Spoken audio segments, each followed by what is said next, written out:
Fala galera, fala minha família Biologia Total. Como sempre, um prazer enorme, um prazer grandioso estar aqui contigo para mais uma videoaula, agora da nossa parte de óptica. Veja bem, reflexão da luz, espelhos planos, dos fenômenos que a gente fala da luz, que a gente vai tratar na matéria do ensino médio, para o Enem, para o nosso vestibular.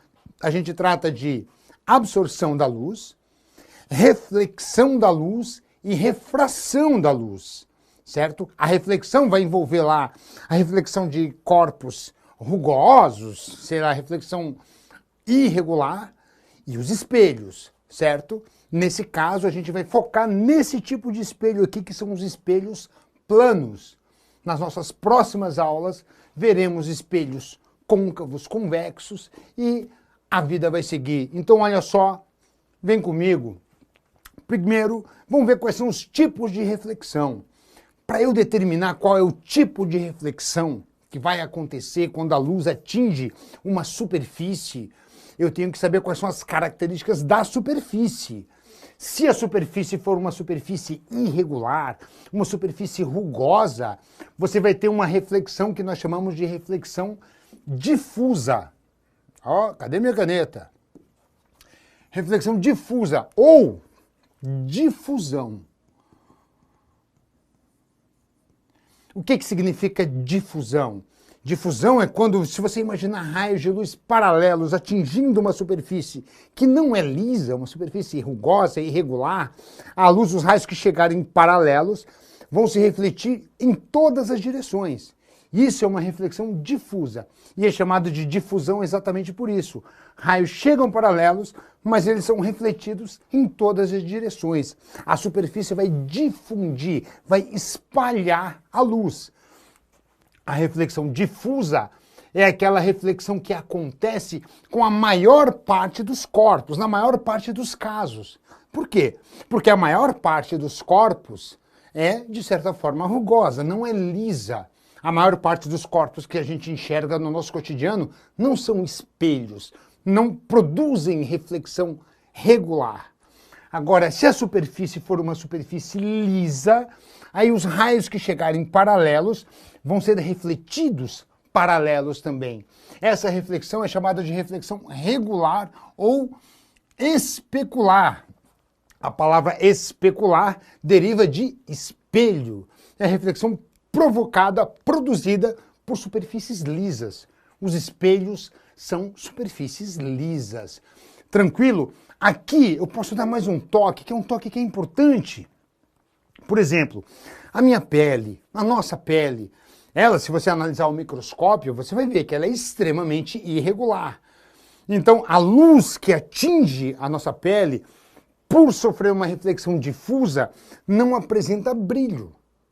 Certo? Superfícies rugosas não apresentam brilho, não brilham quando a luz atinge essa superfície, porque não há uma reflexão regular.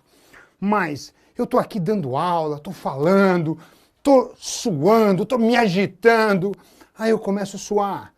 A gordura natural da pele, mais o suor, isso vai preenchendo essas irregularidades.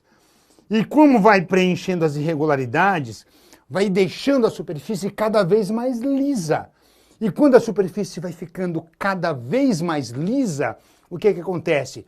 Começa cada vez mais a produzir reflexão regular. Começa a apresentar brilho. Se você olhar para a minha testa nesse momento, provavelmente tem um certo brilho. É por isso que profissionais, como por exemplo, você imagina lá o William Bonner, certo? Jornal Nacional, boa noite. 10 segundos antes dele entrar no ar, tem alguém batendo pó ali no rosto dele. Para quê? Para que esse pó, essas bases, BB cream, saca? BB cream. Então, o que você coloca aqui, para que serve? Para não permitir que a reflexão seja uma reflexão regular.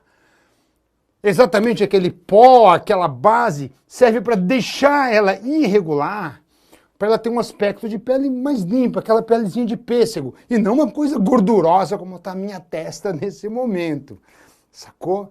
O verniz faz a mesma coisa com a madeira. A madeirinha lixada, mesmo parecendo lisa ao toque, ela é irregular, ela não brilha, mas quando você passa o O verniz acaba preenchendo essas irregularidades e deixando a superfície cada vez mais lisa, portanto, cada vez mais propensa ao brilho, a refletir a luz de forma regular. Sacou a ideia? Então aqui são os tipos de reflexão.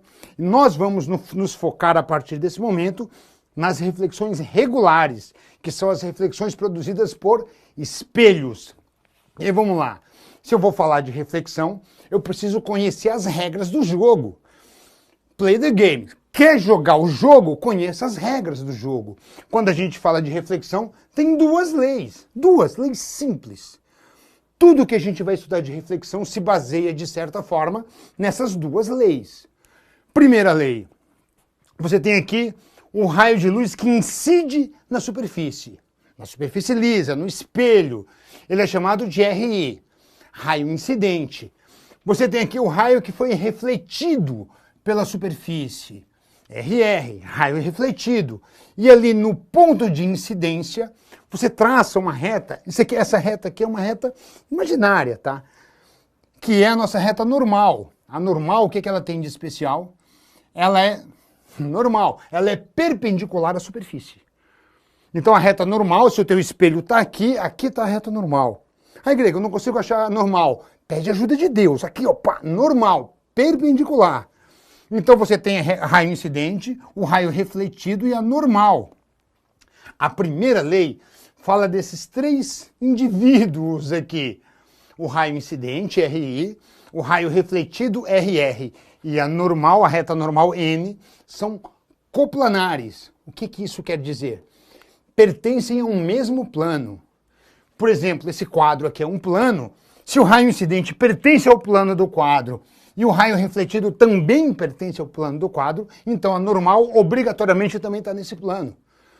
Essas três retas, esses três segmentos de reta pertencem a um mesmo plano.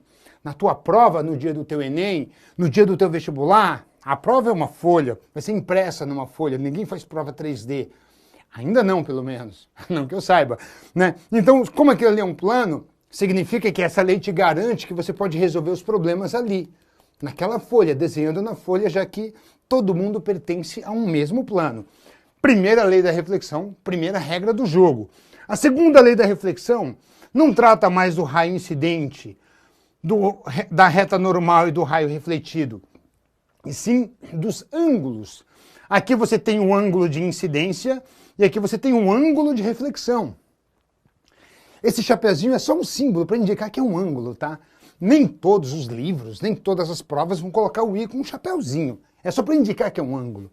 Então o que diz a segunda lei, a segunda regra do jogo?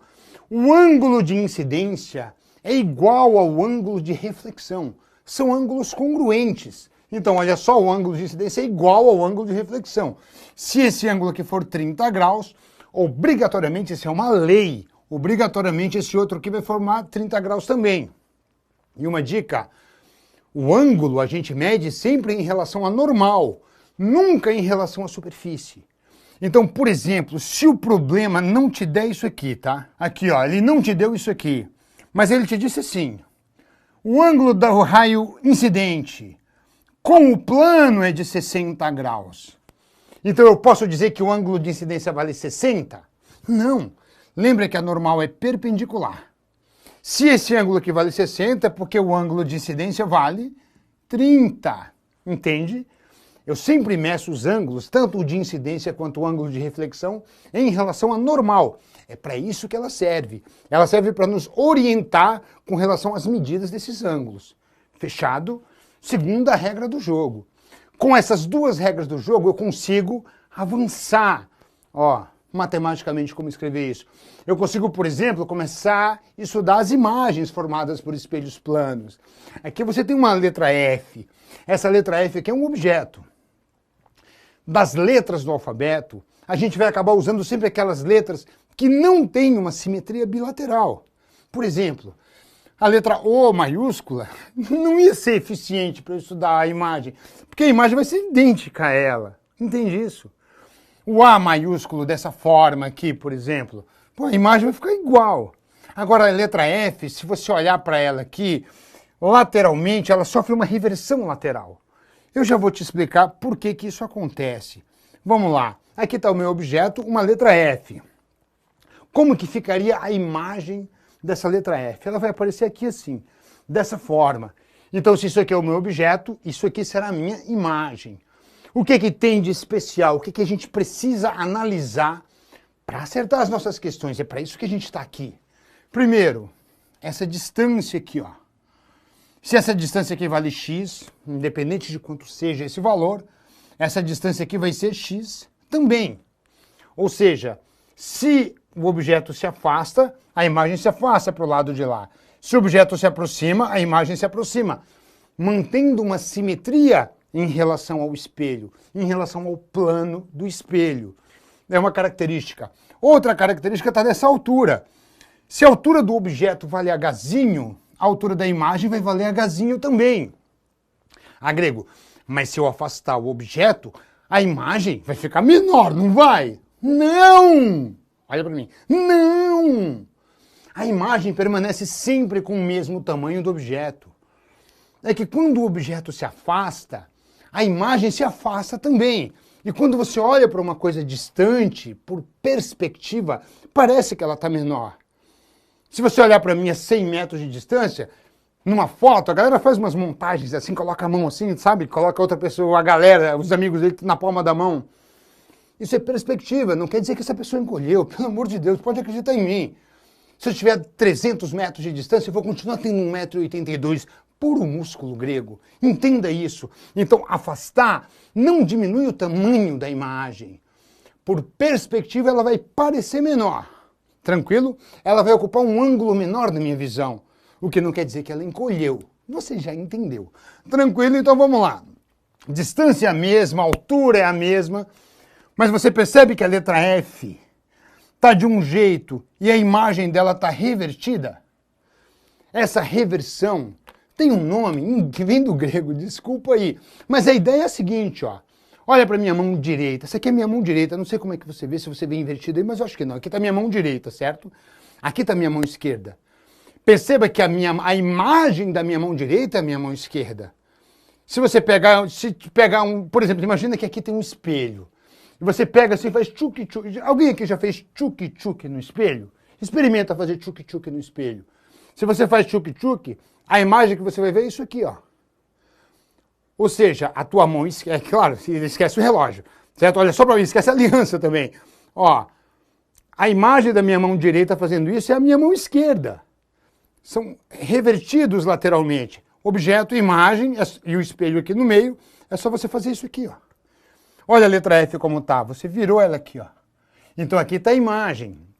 E se o objeto está virado de cabeça para cima, a imagem também fica de cabeça para cima. Então ela não é uma imagem invertida, ela é uma imagem revertida. Existe uma inversão lateral, mas não na orientação vertical. Entendeu? Essas são as características das imagens formadas. E aí, vestibular adora isso, Enem adora isso. A palavra ambulância. Por que ambulância está escrito desse jeito aqui na frente?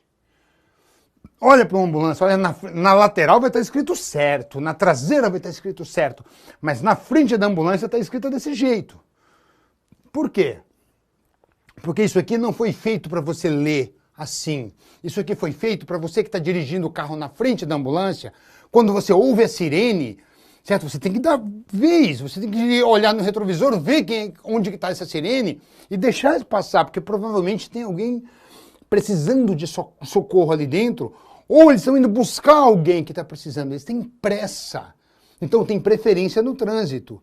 Isso aqui foi feito para ser lido através de um espelho retrovisor.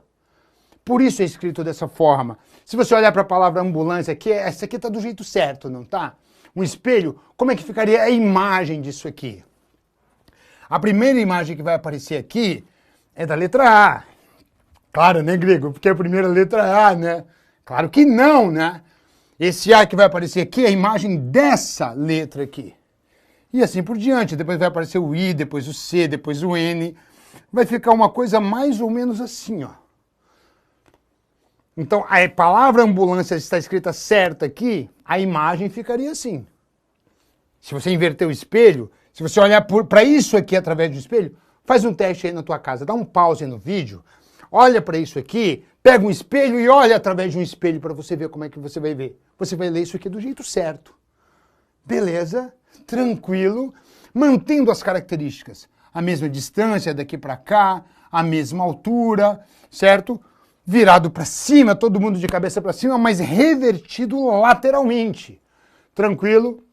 Vamos resumir as características das imagens formadas por espelhos planos. Aqui está The Spider-Man, o Homem-Aranha, e aqui está a imagem dele. Veja, olha a mãozinha como é que está aqui, olha a imagem dele como é que está. Esse aqui está com a mão esquerda para lá, aquele ali está com a mão direita, porque são revertidos lateralmente. O nosso corpo, vocês já estudaram em biologia? Você sabe que esse site aqui, o dono dessa plataforma aqui é da biologia, né, velho? Então você já deve ter estudado que tem alguns tipos de animais que têm simetria bilateral. O nosso corpo, por exemplo, nós temos simetria bilateral. Isso significa que se você partir o meu corpo aqui num plano que passa exatamente pelo meio, o meu lado esquerdo é simétrico, não é igual, é simétrico ao lado direito. Parte o meu corpo aqui ao meio, coloca um espelho, a imagem formada aqui no espelho vai completar o outro lado. Sacou? Isso é simetria bilateral. Tem a ver com isso, é imagens especulares. Tranquilo? Vai. Características das imagens. A imagem vai ser virtual se o objeto for real. Lembrando que a maior parte dos nossos exercícios a gente vai trabalhar com objetos reais, então vai formar imagens virtuais. Mas existe uma exceção, a gente vai ver lá para frente, tá? Que quando o objeto for um objeto virtual, você vai ter uma imagem real. Então eu posso resumir essas duas primeiras frases aqui de uma forma única. Imagem e objeto têm naturezas opostas. Se o objeto é real, a imagem é virtual. Se o objeto é virtual, a imagem é real, em espelhos planos. Beleza? É direita, ou direta. O que significa uma imagem ser direita ou direta? O Spider-Man está de cabeça para cima, a imagem dele também estará de cabeça para cima. Não é invertida, a cabeça dele não vai estar virada para baixo, vai estar virada para a mesma direção, para cima, certo? Igual. Quando eu digo igual, eu estou falando aqui das dimensões. Todas as dimensões são iguais. Alturas, larguras, tamanho do olhinho, da mão, enfim, as dimensões são iguais. Simétrica. A simetria é a palavra-chave aqui. Perceba a simetria entre esses dois. Entre objeto e imagem, objeto O e imagem I.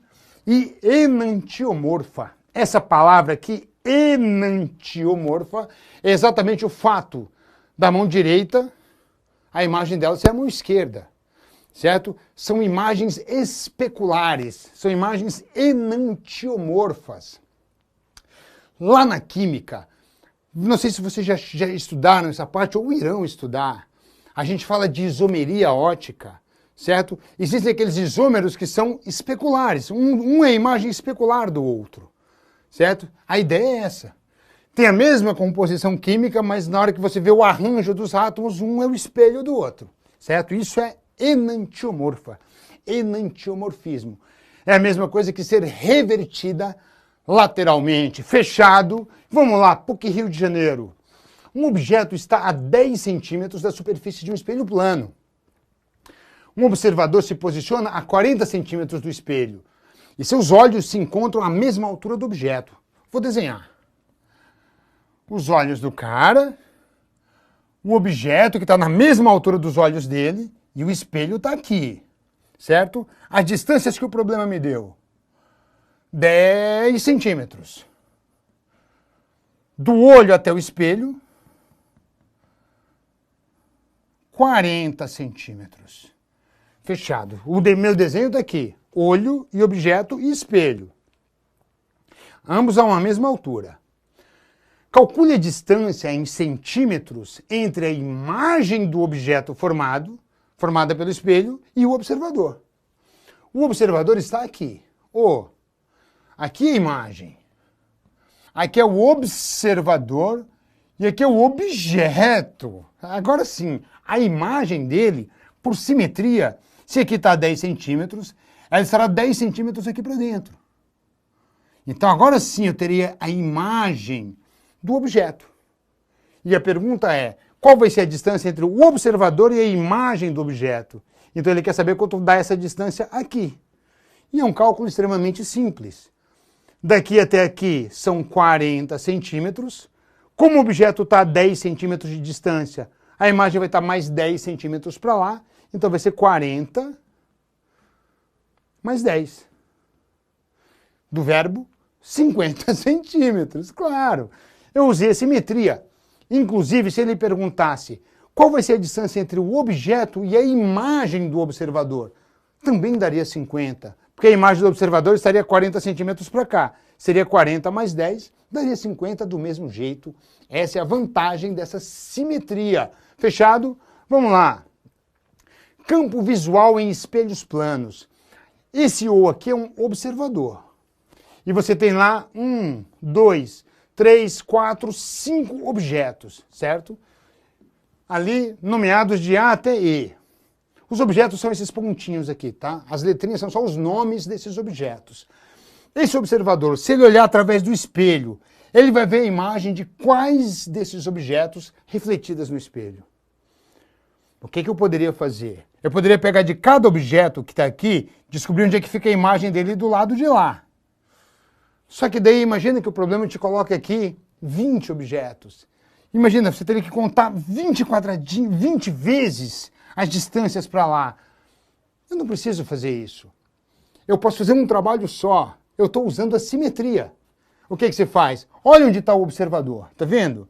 Olha onde está a direção do espelho. Prolonga esse espelho. Aí você vai ter uma ideia da direção do espelho. Perceba que o observador está a 2 quadradinhos de distância da direção do espelho. Então a imagem do observador vai ter que estar 2 quadradinhos para lá. Então ela vai estar aqui, ó. Olinha. Olinha é a imagem do O. Ainda bem que não é H, senão ficaria a galinha. Ria é uma das minhas piadas mais engraçadas. Então agora eu tenho o Olinha, que é a imagem do meu observador. A partir do momento que eu sei onde está a imagem, por simetria, perceba a simetria, agora eu posso traçar 2 retas, uma passando por cima do espelho e outra passando por baixo. Tudo que tiver aqui vai fazer parte do campo visual desse observador, fornecido por esse espelho aqui. Beleza? Isso é assim que eu percebo o campo visual. Aí, grego, isso é cobrado no vestibular? Federal de São Carlos, São Paulo. Para melhorar a qualidade do ar, a administração da cidade de São Paulo exige que seus veículos passem periodicamente por uma inspeção em que são medidos os níveis de emissão de gases poluentes e observadas eventuais irregularidades, como a ausência do filtro catalisador. Para facilitar o trabalho do fiscal, um espelho plano foi estrategicamente montado sobre rodinhas, permitindo que, pela reflexão, observe-se a parte de baixo do carro. Observe-se a parte de baixo do carro. Considerando a posição X do olho do fiscal. Aqui está a posição X do olho do fiscal. E a posição do espelho plano. Aqui está o espelho plano sobre rodinhas. Percebe onde ele está aqui sobre rodinhas? É correto afirmar que, dos pontos indicados, o fiscal é capaz de enxergar no máximo até o ponto... Bom, daqui de onde ele está, aqui está o olho dele. Olhando nesse espelho, ele consegue observar... Bom, a letra T, o ponto T, eu percebo que meio que no olhômetro aqui que ele enxerga. Será que ele enxerga o S daqui de onde ele está? Será que ele enxerga o R daqui de onde ele está? Bom, será? Não resolve a minha vida. O que eu faço? Campo visual. E perceba que, como você não pode usar uma régua, ele já colocou um papelzinho quadriculado aqui para que você possa fazer as medidas. Então, olha a direção do espelho, está aqui. Mede quantos quadradinhos tem aqui para cima. 1, 2, 3, 4, 5, 6, 7. 7 quadradinhos para cima. Então, a imagem do olho desse observador vai ter que estar 7 quadradinhos para baixo. 1, 2, 3, 4, 5, 6, 7. Na mesma direção, então ela vai estar aqui, ó, aqui, ó. Opa, aqui, nesse ponto aqui, vai estar a imagem do olho do observador, vai ser o X'. Eu escrevi aqui, mas eu já coloquei ali X', certo? Então agora, a partir daqui, você traça as 2 retas e tudo que está aqui faz parte do campo visual desse observador. Perceba que ele enxerga o ponto T, enxerga o ponto S, mas não enxerga o ponto R. O ponto R não é visível. E você, Grego, mas como é que eu vou fazer isso sem uma régua? Perceba que essa reta passa exatamente pelas intersecções das linhas ali. E aqui passa nesses pontos aqui que são as intersecções. Então, mesmo sem uma régua, você pode ir passando pelas intersecções, que você vai ter a noção exata de quais os pontos que seriam visíveis. Então, ele enxerga até o ponto S. O ponto R, ele não enxerga mais. Resposta S, você matou uma questão da Federal de São Carlos. Entendeu o raciocínio? Quando a gente fala em campo visual, tem mais uma coisa que é interessante. Imagina essa mulher aqui, Gal Gadot, atriz israelense que fez o papel da Mulher Maravilha, certo? Ela tem algo em torno de 1,80 m. É um pouco menos, 1,70 m. Eu já sou íntimo de tanto que eu já usei ela nos meus exemplos. Então ela tem, vamos arredondar, 1,80 m de altura. Se ela tem 1,80 m de altura e ela está a uma certa distância do espelho, aqui vai estar a imagem dela. Beleza? Qual é a altura mínima que esse espelho tem que ter para que ela consiga se enxergar totalmente? Será que o espelho tem que ter 1,80 m também? Bom, não, né? Imagina, do olho dela aqui, traçando a reta do olho, como eu quero que ela se enxergue inteira, vou passar por cima aqui da cabeça até o pé. Você percebe que essa parte aqui do espelho não é necessária, ela não precisa dessa parte de baixo para se enxergar. E também não precisa dessa parte de cima para se enxergar. Ela só precisa disso aqui, para conseguir se enxergar desde a cabeça até a ponta do pé. E aí a pergunta é, quanto vale essa altura aqui? Qual a altura mínima que o espelho tem que ter para que ela consiga se ver? Como é que eu resolvo isso? Semelhança de triângulos. Existe uma simetria aqui. Bom, se ela tem 1,80 m, é porque a imagem dela tem 1,80 m também. Lembra? Tem que ter a mesma altura. Agora, você consegue enxergar dois triângulos aqui que são semelhantes? Eu vou num verdinho. Olha só. Aqui você tem um triângulo menor. E aqui você tem um triângulo maior, formado por ela própria. Os triângulos são semelhantes. Então, a altura dela eu conheço. 1,80 m. A altura do espelho eu quero achar. Qual a distância que ela está do espelho? Não sei, X. Então, qual a distância que ela vai estar da imagem dela? Bom, daqui até aqui, mais X, né? Então vai ser 2x. Faz lá uma semelhança de triângulos rapidamente.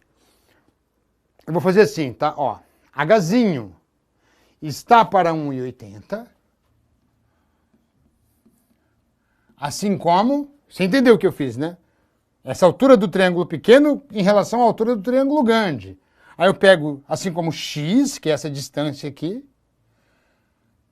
está para 2x. E independente de quanto vale o x pode ser 1 centímetro ou 10 metros, não importa.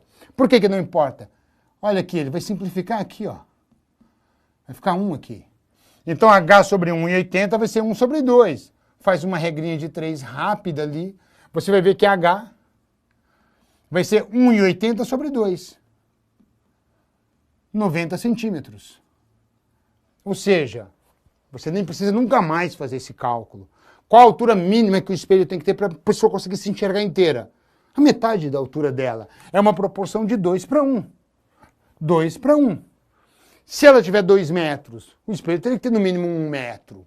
E assim por diante. Certo? Se ela tem 1,80 m, o espelho tem que ter no mínimo 90 centímetros. Uma outra coisa que os vestibulares perguntam também é: a que altura eu deveria colocar essa parte de baixo do espelho? Vamos chamar isso aqui vai de Y. Será que eu consigo descobrir que altura eu posicionaria a base do espelho para que ela consiga se enxergar? Porque não basta ter a metade da altura dela, tem que estar no lugar certo para ela poder se ver. Aí o que você faz? A mesma coisa que você fez aqui na proporção de 2 para 1, só que agora você faz um triângulo aqui embaixo. Pegando do olho dela em relação a isso aqui, ó.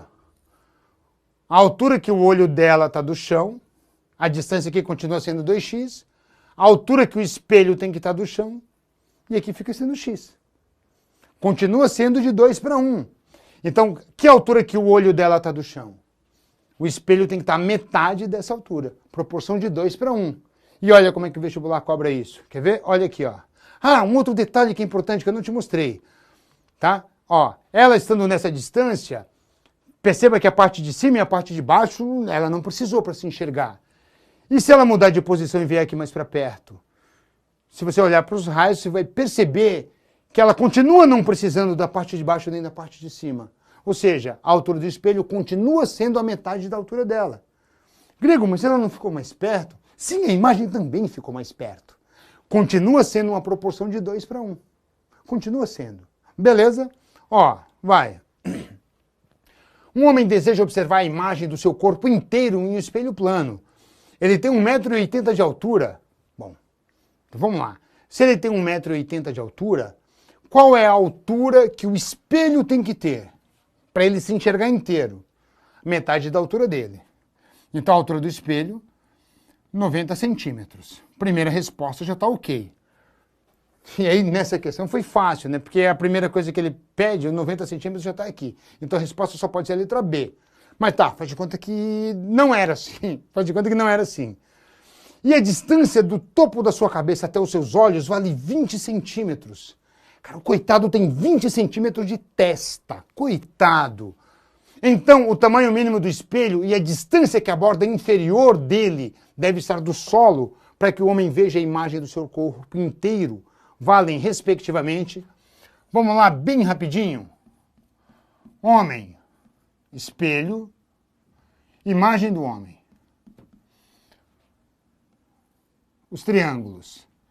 Aqui tem um triângulo menor, aqui tem um triângulo maior. Beleza? A altura do espelho, Hzinho, não sei. A altura da imagem dele é igual à altura dele, 1,80 m. Então a gente já viu ali que o Hzinho, pela proporção de 2:1, já que essa distância aqui vale x e aqui também é x, o total acaba sendo 2x, proporção de 2:1, Hzinho vale 90 centímetros. Beleza? Eu já tinha feito no slide anterior. Agora vamos calcular qual é a altura que o espelho tem que estar do chão. Então esse agora eu vou calcular para vocês. O olho dele em relação a isso aqui, são esses triângulos aqui de baixo, ó. Vamos chamar isso aqui de y. Pode ser? Então y está para... Bom, ele tem 1,80 m de altura, 20 centímetros de testa, então o olho dele está a 1,60 m do chão. Então olha para esse triângulo vermelho aqui, o triângulo grandão, 1,60 m. 1,60 está para 2x. Vou fazer a regra de 3 desse jeito, tá? A altura do triângulo para a base do triângulo. Agora olha para o triângulozinho pequenininho. Assim como y está para... agora olhando para o triângulo pequenininho, y está para x. Simplifica esse x com esse x. Quanto vale o y? 1/6/2. Então o y vai ser 80 centímetros. Ou seja, proporção de 2:1. A metade da altura que o olho dele está do chão. A altura do espelho? A metade da altura da pessoa. A altura que o espelho tem que estar do chão? Metade da altura que o olho da pessoa está do chão. Proporção de 2:1 nos dois casos. E realmente confirmando, a resposta era a nossa letra B. Tranquilo, beleza. Olha só, mais uma questão. Essa questão aqui é o tipo de questão que a gente usa simetria e que, algumas pessoas não sabem como fazer. A figura mostra um objeto A, está aqui o objeto A, colocado a 5 metros de distância de um espelho plano, e um observador O, colocado a 7 metros de distância desse mesmo espelho. Um raio de luz que parte de A e atinge o observador O por reflexão no espelho, percorrerá nesse trajeto de A para O quantos metros? De A atingindo o espelho e chegando no O. Quando a gente faz o desenho, a gente olha para uma coisa assim e a gente fala, meu Deus, eu tenho um triângulo retângulo aqui, um outro triângulo menor aqui, eu não sei quanto vale isso aqui, eu não sei quanto vale isso aqui. Meu Deus, você vai criar um sistema gigantesco para resolver. Mas a gente não vai fazer isso. O que a gente vai fazer? A gente vai usar a propriedade principal das imagens em espelhos planos, a simetria. Então, se aqui está o ponto A, certo? Que é onde está o objeto, imagina que a imagem dele vai estar aqui, ó, a uma mesma distância. A distância aqui não é 5 metros, então vai estar 5 metros para cá. E agora você olha para um triângulo só. Ó, você pode fazer um triângulo só. Eu já fiz aqui, né, eu ganho bem. Então já fiz aqui, e agora perceba que você tem um único triângulo retângulo. Você sabe quanto vale a altura disso aqui? 9 metros. Você sabe quanto vale a base, o outro cateto desse triângulo, que vai ser, isso aqui é 7, né? Ó, tá aqui em cima, 7. Mais 5 aqui. Então vai dar um total de 12 metros. E aí, Teorema de Pitágoras. Lembra quanto vale o Teorema de Pitágoras? A distância total percorrida por simetria é igual a essa distância aqui. Chama isso aqui, sei lá, de x. Lembra como é que é o Teorema de Pitágoras? A hipotenusa ao quadrado é igual à soma dos quadrados dos catetos. Portanto, x ao quadrado vai ser igual a 9 ao quadrado mais 12 ao quadrado. Então, x ao quadrado vai ser igual a 81 mais 12 ao quadrado dá 144. Portanto, x ao quadrado vai ser igual a 81 mais 144, isso vai ficar 225. Portanto, x vai ser igual a raiz de 225. E sabe quanto dá a raiz de 225? 15 metros.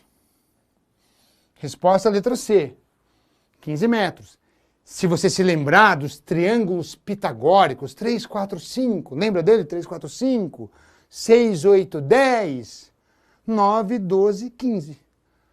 É proporcional ao triângulo pitagórico, ao clássico triângulo 3, 4, 5.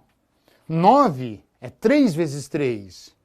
12 é 3 vezes 4.